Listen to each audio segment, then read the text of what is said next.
안녕하세요. 배달파트너 채널입니다. 배달파트너 채널은 모든 라이더 및 파트너님들의 안전운전과 무사고를 기원합니다. 앞으로도 더욱 알찬 내용과 새로운 소식으로 구성할 테니 좋아요와 구독 부탁드립니다. 코로나19 여파로 배달 수요가 계속해서 급증하고 있는 가운데 교통법규 위반 단속 신고를 회피하기 위한 배달 라이더들의 꼼수 행위도 덩달아 진화하고 있다고 전해졌습니다. 최근 한 온라인 커뮤니티에는 인형이나 헤어밴드까지 동원해 대놓고 번호판을 가리는 라이더의 모습이 사진으로 올라와 화제입니다. 이는 교통법규 위반 적발을 피하기 위한 목적으로 보여 안전사고에 관한 시민들의 우려가 커지고 있습니다. 배달 오토바이의 불법 주정차와 난폭운전 등 도로교통 위반 행위가 증가함에 따라 오토바이 관련 단속이 크게 늘었습니다. 통상 신호 위반의 경우 4만원에서 5만원 수준의 과태료 범칙금이 부과되지만 장애인 주차구역에 주차하는 등 일부 위반 사항의 경우 10만원이 훌쩍 넘는 부담을 지우기도 합니다. 이에 따라 배달 라이더들은 단속에 걸리면 하루 일당을 모두 날릴 수 있어 이처럼 단속 피하기에 사활을 걸고 있습니다. 가장 대표적인 꼼수가 번호판 감추기입니다. 흙이나 접착제를 번호판에 발라 식별이 어렵게 만들거나 이른바 순대로 불리는 체인 자물쇠를 늘어뜨려 번호를 살짝 가리는 식입니다. 번호판을 아예 떼거나 접는 식으로 단속을 피하는 경우도 있으며 최근 들어 인형까지 등장했다고 합니다. 이러한 배달 라이더들의 꼼수에 대해 시민들은 비판의 목소리를 내고 있습니다. 온라인 커뮤니티에는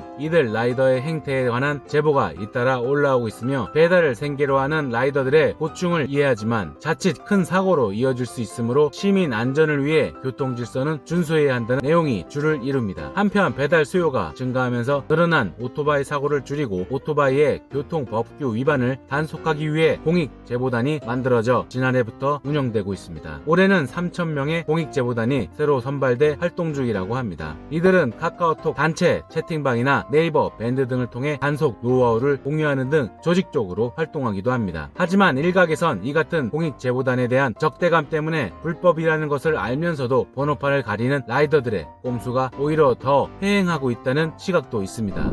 배달 어플리케이션 별점 리뷰를 두고 소비자와 업주 간 갈등이 깊어지고 있다고 전해졌습니다. 앞서 일부 소비자들이 황당한 이유로 혹평을 남기는 사례가 알려지면서 논란이 불거진 것에 이어 이번에는 일부 업주들이 고객의 불만 제기에 과도하게 대응해 문제가 되고 있다는 것입니다. 업주가 고객의 주문 정보를 조회해 집 주소 등 신상 정보를 공개하는가 하면 찾아가겠다며 위협하는 사례도 있었다고 합니다. 배달앱 리뷰는 앱에 등록된 음식점 등 업체의 별점과 짧은 평가를 게재하는 것입니다. 이 리뷰 정보는 실제 업체의 매출에도 큰 영향을 미칠 수 있습니다. 배달 앱을 통해 이용하고 싶은 식당을 검색하는 소비자들에게 업체의 질을 가장 직관적으로 평가할 수 있는 기준이 바로 리뷰이기 때문입니다. 특히 일부 배달앱은 평균 평점이 높은 순으로 식당 목록을 순서대로 정렬하기 때문에 별점 리뷰는 홍보 측면에서도 중요도가 높다고 합니다. 이렇다 보니 배달앱 악성 리뷰 논란이 끊이지 않고 있습니다. 일부 소비자들이 황당한 이유로 혹평을 남기는 사례가 늘고 있다는 겁니다. 최근에는 한 소비자가 식빵으로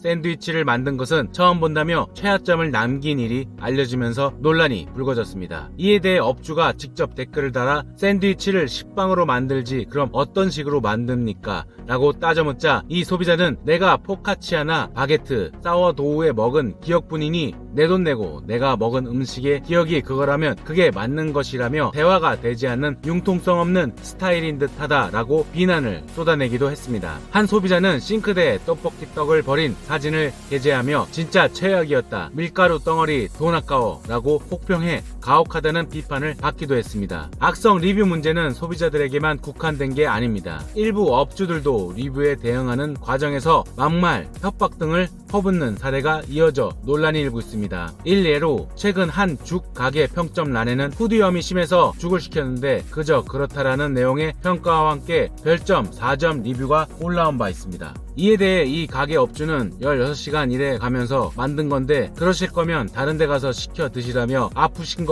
안 나으셨으면 좋겠다고 막말을 퍼부어 누리꾼들의 공분을 사기도 했습니다. 고객이 남긴 후기에 집 주소를 알고 있다며 협박으로 해석될 수 있는 취지의 답변을 남긴 경우도 있습니다. 한 업주는 후기 짜다는 소비자의 후기가 제가 배달 간 곳이라 어디인지 알 수 있다며 저희 제품에 이상 있으면 전화를 해서 직접 보여주던가 신고를 하지 왜 비겁하게 키보드 뒤에서 이딴 짓거리를 하나라고 했다고 합니다. 또 다른 업주는 고객을 향해 내가 갈 테니 어떤 낯짝인지 진짜 궁금하다라며 더 나쁘게 만들고 싶지 않으면 연락을 주던가 인터폰을 켜두라고 말하기도 했습니다. 별점 평가를 두고 소비자와 업주 간 갈등이 커지고 있는 가운데 앱 개발사들 또한 별점을 대처하는 새로운 정보 시스템을 마련하거나 허위 평가를 실시간 모니터링해 삭제하는 등 문제 해결에 노력을 기울이고 있다고 합니다. 네이버는 지난달 23일 식당, 카페 등 장소에 대한 별점 평가를 없애고 AI를 기반으로 한 평가 시스템 태그구름을 도입하기로 했다고 밝혔습니다. 이 시스템은 구체적인 평가나 별점을 배제하는 대신 업체에 대한 키워드를 AI가 추출해 소개하는 방식입니다. 국내 주요 배달앱 서비스 제공업체들은 별점 리뷰 관리에 적극적으로 나서고 있습니다. 배달의 민족은 지난 2010년 서비스를 개시한 이후로 지난 2019년 4월까지 총 6만 2천 건의 허위 및 악성 리뷰를 삭제한 것으로 나타났습니다. 요기요는 AI를 통해 허위, 어뷰징 리뷰를 실시간 감시, 걸러내는 기술을 도입하는 등 제재 강화에 나서고 있습니다. 지금까지